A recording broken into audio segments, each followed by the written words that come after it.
আসসালামু আলাইকুম প্রিয় দর্শক, আপনারা যে যেখান থেকে দেশ কিংবা প্রবাস থেকে কাছে কিংবা দূরে আপনারা যে যেখান থেকে আমার এই ভিডিওটি দেখতে পারতেছেন, আমি সবাইকে জানাই ঘাসের মেলা কৃষি খামারের পক্ষ থেকে আন্তরিক শুভেচ্ছা এবং অভিনন্দন।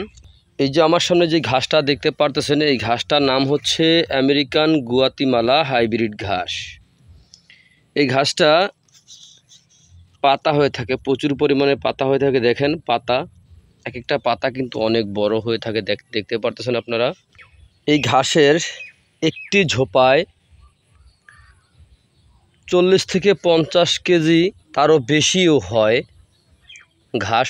সব তো আমরা ওজন করা যায় না, তো একটি ঝোপায় কিন্তু আপনার একটি বিশাল বড় একটি বোঝা আপনি পারবেন না, এত পরিমাণে এই ঘাসগুলো কিন্তু হয়ে থাকে। কিন্তু প্রথম স্টেজে আপনার এত বড় হবে না, ওই ক্ষেত্রে আপনার কম হবে, একবার কাটার পরে এত বড় হয়ে থাকে।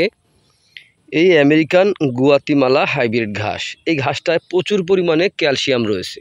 তো আপনি যদি গরু অথবা ছাগল পালন করতে চান, তাহলে অবশ্যই আমেরিকান গুয়াতিমালা ঘাসটা চাষ করবেন। এই ঘাসে পাতা হয়ে থাকে, প্রচুর পরিমাণে পাতা হয়ে থাকে।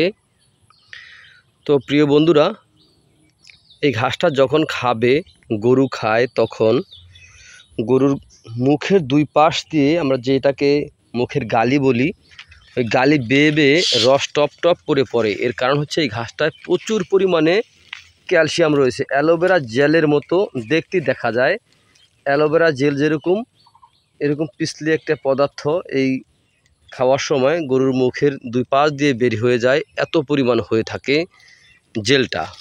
তো প্রিয় বন্ধুরা, আপনারা যদি গরু অথবা ছাগলের জন্য রোপণ করতে চান, ঘাস রোপণ করতে চান, তাহলে আমেরিকান গুয়াতিমালা ঘাসটা আপনারা রোপণ করতে পারেন। এই ঘাসটা খুবই ভালো, উন্নত জাতের, উন্নত মানের ঘাস, আমেরিকান গুয়াতিমালা ঘাস।